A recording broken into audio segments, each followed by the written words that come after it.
किसी शहर के रेलवे स्टेशन पर एक भिखारी रहता था। वह वहां आने जाने वाली रेलगाड़ियों में बैठे यात्रियों से भीख मांगकर अपना पेट भरता था। एक दिन जब वह भीख मांग रहा था तो सूट बूट पहने एक लंबा सा व्यक्ति उसे दिखा।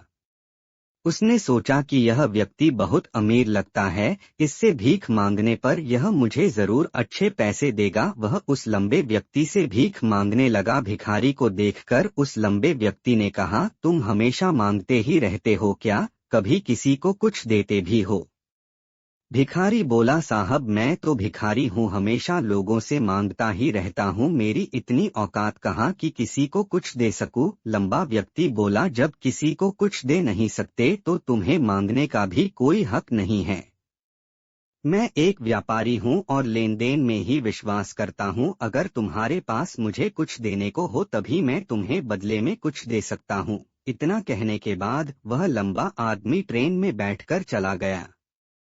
इधर भिखारी उसकी कही गई बात के बारे में सोचने लगा। उस लंबे व्यक्ति के द्वारा कही गई बात उस भिखारी के दिल में उतर गई। वह सोचने लगा कि शायद मुझे भीख में अधिक पैसा इसीलिए नहीं मिलता क्योंकि मैं उसके बदले में किसी को कुछ दे नहीं पाता हूँ।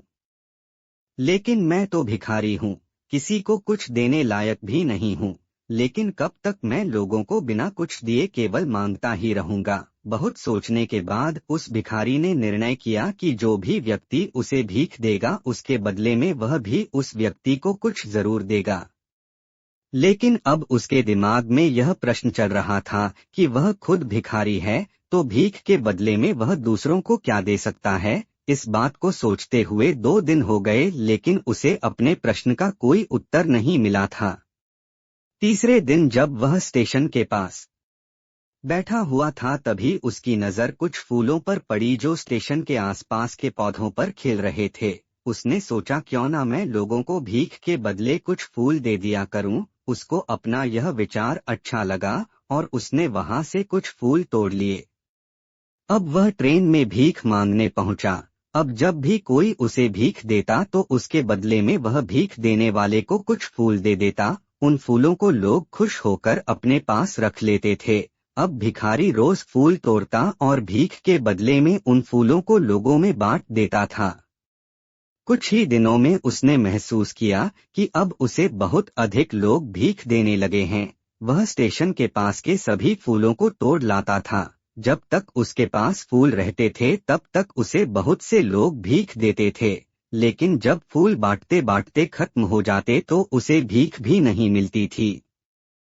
अब रोज ऐसा ही चलता रहा। एक दिन जब वह भीख मांग रहा था तो उसने देखा कि वही लंबा व्यक्ति ट्रेन में बैठा है, जिसकी वजह से उसे भीख के बदले फूल देने की प्रेरणा मिली थी। वह तुरंत उस व्यक्ति के पास पहुंच गया और भीख मांगते हुए बोला, आज मेरे पास आपको देने के लिए कुछ फूल है, आप मुझे भीख दीजिए तो बदले में मैं आपको कुछ फूल दूंगा। उस लंबे व्यक्ति ने उसे भीख के रूप में कुछ पैसे दे दिए और भिखारी ने कुछ फूल उसे दे दिए। उस लंबे व्यक्ति को बात बहुत पसंद आई। वह बोला, वाह क्या बात है, आज तुम भी मेरी तरह एक व्यापारी बन गए हो। इतना कहकर फूल लेकर वह लंबा व्यक्ति अपने स्टेशन पर उतर गया। लेकिन उस लंबे व्यक्ति द्वारा कही गई बात एक बार फिर से उस भिखारी के दिल में उतर गई। वह बार बार उस लंबे व्यक्ति के द्वारा कही गई बात के बारे में सोचने लगा और बहुत खुश होने लगा। उसकी आंखें अब चमकने लगी। उसे लगने लगा कि अब उसके हाथ सफलता की वह चाबी लग गई है जिसके द्वारा वह अपने जीवन को बदल सकता है। वह तुरंत ट्रेन से नीचे उतरा और उत्साहित होकर बहुत तेज आवाज में ऊपर आसमान की तरफ देखकर बोला, मैं भिखारी नहीं हूँ, मैं तो एक व्यापारी हूँ, मैं भी अमीर बन सकता हूँ। लोगों ने उसे देखा तो सोचा कि शायद यह भिखारी पागल हो गया है और अगले दिन से वह भिखारी उस स्टेशन पर फिर कभी नहीं दिखा। लेकिन 6 महीने बाद इसी स्टेशन पर 2 व्यक्ति सूट बूट पहने हुए यात्रा कर रहे थे। दोनों ने एक दूसरे को देखा तो उनमें से एक ने दूसरे से हाथ मिलाया और कहा, क्या आपने मुझे पहचाना? दूसरा व्यक्ति बोला, नहीं, क्योंकि मेरे हिसाब से हम लोग पहली बार मिल रहे हैं। पहला व्यक्ति बोला, नहीं, आप याद कीजिए, हम पहली बार नहीं बल्कि तीसरी बार मिल रहे हैं। दूसरा व्यक्ति बोला, मुझे याद नहीं, वैसे हम पहले 2 बार कब मिले थे? अब पहला व्यक्ति मुस्कुराया और बोला, हम पहले भी 2 बार इसी ट्रेन में मिले थे। मैं वही भिखारी हूँ जिसको आपने पहली मुलाकात में बताया कि मुझे जीवन में क्या करना चाहिए और दूसरी मुलाकात में बताया कि मैं वास्तव में कौन हूँ। दूसरा व्यक्ति मुस्कुराया और अचंभित होते हुए बोला, ओ याद आया, तुम वही भिखारी हो जिसे मैंने एक बार भीख देने से मना कर दिया था और दूसरी बार मैंने तुमसे कुछ फूल खरीदे थे। लेकिन आज तुम यह सूट बूट में कहाँ जा रहे हो और आजकल क्या कर रहे हो?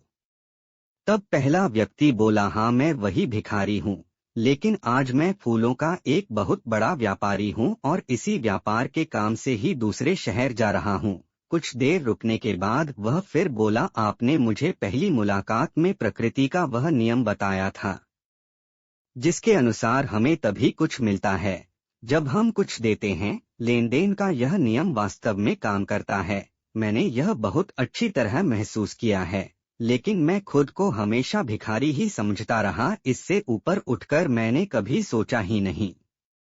जब आपसे मेरी दूसरी मुलाकात हुई तब आपने मुझे बताया कि मैं एक व्यापारी बन चुका हूँ। अब मैं समझ चुका था कि मैं वास्तव में एक भिखारी नहीं बल्कि व्यापारी बन चुका हूँ। मैंने समझ लिया था कि लोग मुझे इतनी भीख क्यों दे रहे हैं, क्योंकि वह मुझे भीख नहीं दे रहे थे बल्कि उन फूलों का मूल्य चुका रहे थे। सभी लोग मेरे फूल खरीद रहे थे क्योंकि इससे सस्ते फूल उन्हें कहाँ मिलते। मैं लोगों की नजरों में एक छोटा व्यापारी था, लेकिन मैं अपनी नजरों में एक भिखारी ही था। आपके बताने पर मुझे समझ आ गया कि मैं एक छोटा व्यापारी हूँ। मैंने ट्रेन में फूल बांटने से जो पैसे इकट्ठे किए थे उनसे बहुत से फूल खरीदे और फूलों का व्यापारी बन गया। यहाँ के लोगों को फूल बहुत पसंद है और उनकी इसी पसंद ने मुझे आज फूलों का बहुत बड़ा व्यापारी बना दिया। दोनों व्यापारी अब खुश थे और स्टेशन आने पर साथ उतरे और अपने अपने व्यापार की बात करते हुए आगे बढ़ गए। दोस्तों, इस कहानी से हमें बहुत कुछ सीखने को मिलता है। कहानी में लंबा व्यापारी गिव एंड टेक के नियम को बहुत अच्छी तरह जानता था। दुनिया के सभी बड़े व्यापारी इसी जीवन के नियम का उपयोग करके सफल हुए हैं। इस फार्मूले को उसने भिखारी को भी बताया। भिखारी ने इस प्राकृत नियम को अपना लिया और इसका असर उसके जीवन में साफ दिखाई देने लगा। उसने अपनी सोच बदली और उसकी जिंदगी बदल गई।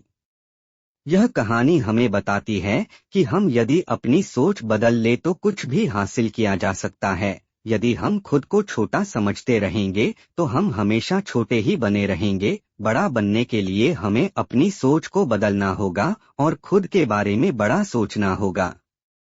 कहानी का सार यह है कि सफलता आपकी सोच में छुपी होती है। खुद का आत्मसम्मान जगाएं, अपनी सोच को बड़ा बनाइए और देखिए कैसे आप सफलता के शिखर पर पहुंच जाते हैं। और भी ऐसे लेटेस्ट मोटिवेशनल स्टोरी के लिए चैनल को सब्सक्राइब एंड वीडियो को लाइक करें।